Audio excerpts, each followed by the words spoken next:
Imagine a small island. It stands in the middle of the blue waters of the Mediterranean Sea, covered in mountains, filled with fragrant forests. This island is called Corsica, and it was here, on a hot day in August 1769, that a man was born who would change the history of the world. But this story is not just the story of one man's rise. It is the story of an era, the story of a revolution, the story of a nation searching for its identity, and most importantly, it is the story of the man who immortalized himself in the pages of history, not just by the force of the sword, but by the force of intelligence as well. Napoleon Bonaparte. When this name is spoken, many images come to mind. A general sitting on horseback, wearing that famous hat. But what were this man's beginnings like? Which experiences of his childhood turned him into the most influential figure in history? In today's journey, we will search for the answers to those questions. It is impossible to understand Napoleon without understanding Corsica. This island changed hands between various powers for centuries. In the medieval period, it came under the control of the Republic of Genoa. Genoa was a powerful maritime trading state of medieval Italy, whose merchants traded from the Mediterranean to the Black Sea. But Genoa's rule was never satisfactory to the Corsicans. For centuries, the people of this island dreamed of freedom. And the most brilliant symbol of that dream was one man, Pasquale Paoli. Paoli was no ordinary politician. He was a philosopher warrior, influenced by the ideas of the European Enlightenment. This man declared Corsica an independent republic in 1755. He did not just declare it, he also promulgated a constitution which was extraordinarily progressive by the standards of that age. But this moment of independence was short-lived. In the great powers game of chess, Corsica was an important piece. France, which had been watching this island since the 16th century, finally made a treaty with Genoa in 1768. The terms of the treaty were simple. Genoa would hand over Corsica to France. In exchange, France would cancel Genoa's enormous debt. The opinion of the Corsicans? Nobody asked. France sent a powerful military force to occupy the island. Paoli tried to resist, but the limited strength of a small island could not stand before France's enormous military power. In May 1769, at the Battle of Ponte Novo, the Corsicans were definitively defeated. Paoli went into exile and Corsica became a province of France. Just 3 months after this, in the defeated and occupied island's capital of Ajaccio, Napoleon Bonaparte was born. The history of Napoleon's family is itself a fascinating story. The roots of the Bonaparte family were in the soil of Italy, in the Tuscany region, near Florence. In the 15th century, an ancestor named Francesco Bonaparte had come to Corsica and settled there. He was a condottiere, meaning a professional military commander, working for the Genoese Bank of St. George. By the 18th century, the head of the family was Carlo Bonaparte. Carlo was a lawyer and politician. He was extremely close to Paoli and had actively participated in the Corsican independence movement. Napoleon's mother, Maria Letizia Romolino, was a young Corsican woman. Letizia was a remarkable woman. Napoleon mentioned her courage and firmness repeatedly in his later life. She gave birth to 13 children, of whom 8 survived to adulthood.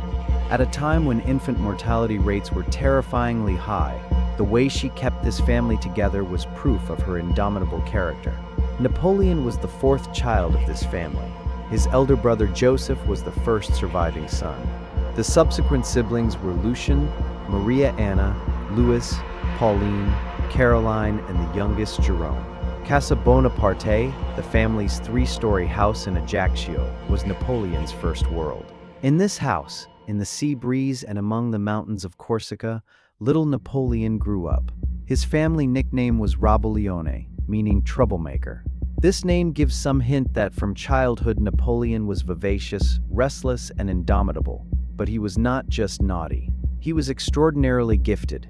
From a very young age, books were his best friends. History, biography, philosophical works, whatever he could find, he devoured. The life story of Alexander the Great fascinated him. This king of Macedon in the 4th century BC, who had extended his empire from Greece to the borders of India, was a genuine idol for little Napoleon. Julius Caesar was another hero. But Napoleon did not only immerse himself in stories of ancient heroes. He read the writings of Jean-Jacques Rousseau, the great French Enlightenment philosopher. Rousseau was far ahead of his time. The environment of Corsica was also shaping him. In this island under French rule, the memory of freedom was alive. Paoli's name was spoken with reverence. In 1779, Napoleon was just 9 years old. At that time, the French government had devised a plan called Gallicization. An important part of this plan was to send the sons of Corsican noble families to be educated in mainland France from a young age. 9-year-old Napoleon was sent to a religious school in the town of Autun in the Burgundy region.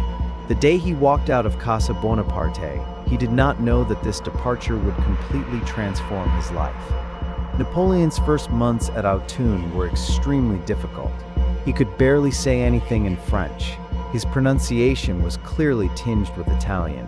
The other boys mocked him, but within this loneliness lay his strength. Napoleon did not bow his head. He buried himself in reading with single-minded focus. Within just a few months, he had learned the French language. He was then sent to the Royal Military School at Brienne-le-Château. Here he spent most of his adolescence.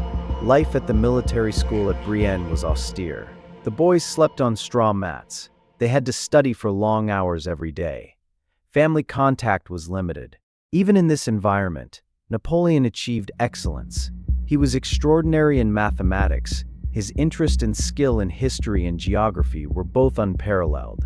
One incident at Brienne is particularly noteworthy. One winter during a snowfall, Napoleon organized his classmates to build a snow fortress and conducted a strategic snowball battle. The school's teachers watched in amazement that this boy had a strange natural talent for military leadership. In 1784, at 15 years of age, Napoleon sat his final examinations at Brienne and passed easily. He was sent to Paris's most prestigious military academy, the École Royale Militaire. At this institution, Napoleon focused on a special field, artillery.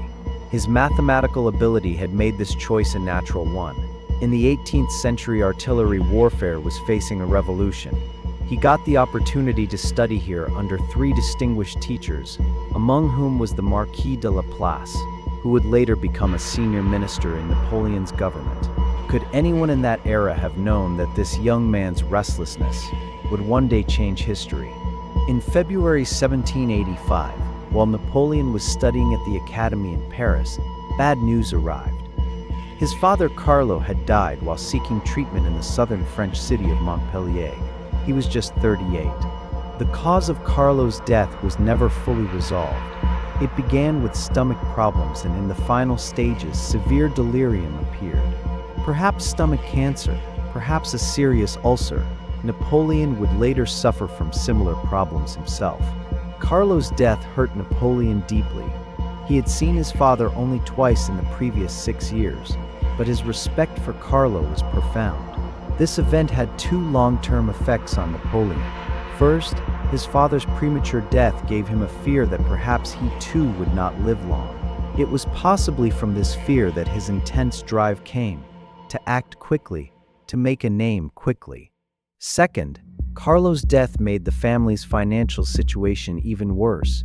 Carlo had made one great mistake in his life, borrowing 137,500 francs from the government to attempt to establish a mulberry tree plantation in Corsica. This financial crisis had brought the Bonaparte family practically to the edge of ruin. In September 1785, Napoleon passed his final examinations and earned the distinction of being the first Corsican to graduate from France's most prestigious military academy.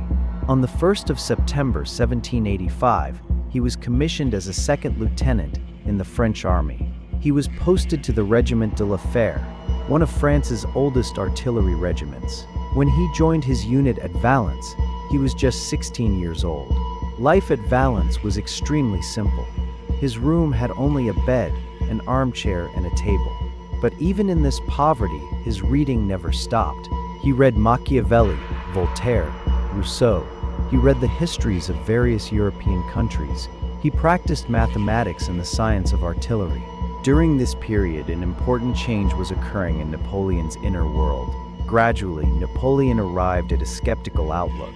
In its place, history came to the center of his beliefs.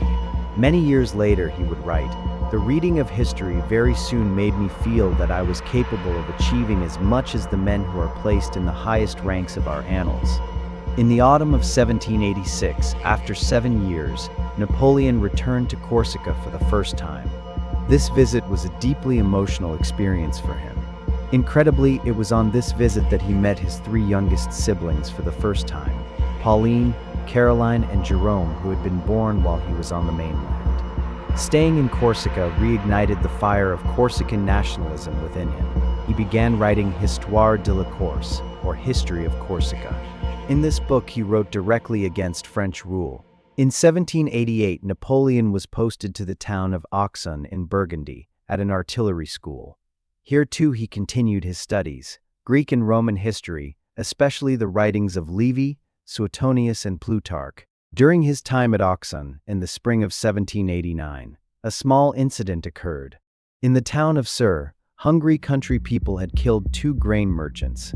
Napoleon was sent to suppress that riot. This small incident was a tiny reflection of what was happening throughout France at that time. Across the country, people were burdened by hunger, poverty, and injustice. An explosion was coming, and then came the year that changed everything. 1789. King Louis XVI's France was outwardly powerful. Enormous population, vast territory, historic military strength. But inwardly it was like a hollow fruit, shiny on the outside, rotten within.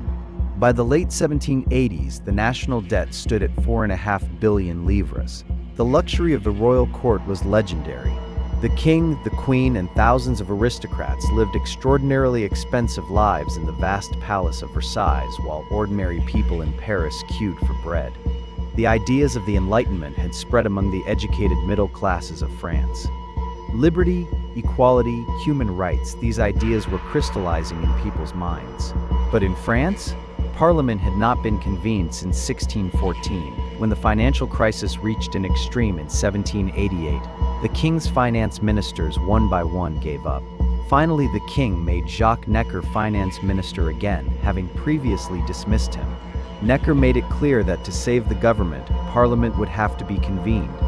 And if Parliament was convened, demands for political reform would have to be met. In January 1789, the king summoned the Estates General.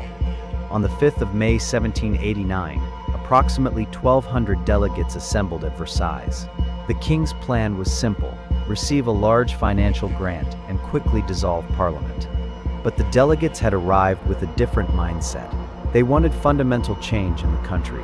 On the 20th of June, delegates of the Third Estate assembled at the tennis court on the grounds of the Versailles Palace and swore an oath that they would not disperse until a new constitution had been agreed upon. The 14th of July, the fall of the Bastille prison. This fortress was a symbol of royal oppression. Its fall signaled the fall of the old France. The 4th of August, the National Assembly declared an end to the feudal system. The 26th of August, the Declaration of the Rights of Man was issued. And on the 5th of October, thousands of Parisian women marched to Versailles and forcibly brought the royal family back to Paris.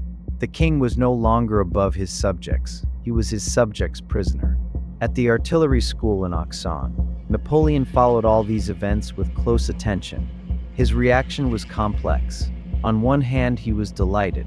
The fall of the monarchy meant the fall of the old order, the order that had suppressed Corsica. On the other hand, he was an officer in the